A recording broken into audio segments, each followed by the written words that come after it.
Di tepi sungai yang tenang, di bawah rimbunan hijau hutan tropika, bersemadilah seekor burung kecil yang memikat hati. Inilah burung Raja Udang. Dengan bulu berwarna biru terang dan paruh yang panjang, ia menjadi antara permata alam yang paling indah. Burung Raja Udang hidup berhampiran sungai, tasik dan paya. Ia setia menunggu di dahan rendah, memerhati permukaan air dengan sabar.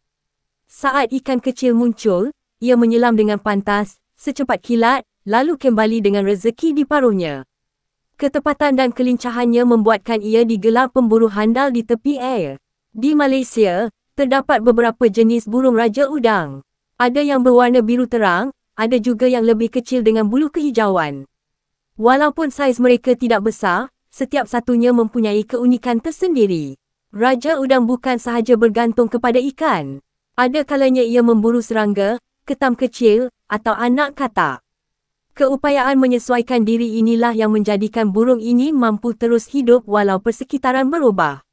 Namun, di sebalik keindahan itu, habitat mereka semakin terancam.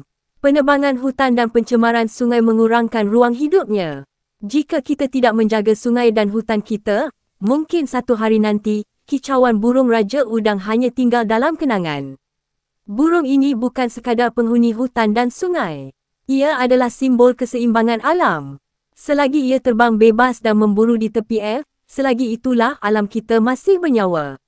Dengan warna birunya yang memantulkan cahaya matahari, burung Raja Udang seakan mengingatkan kita bahawa alam semula jadi ini anugerah yang tidak ternilai dan menjadi tanggungjawab kita semua untuk menjaganya.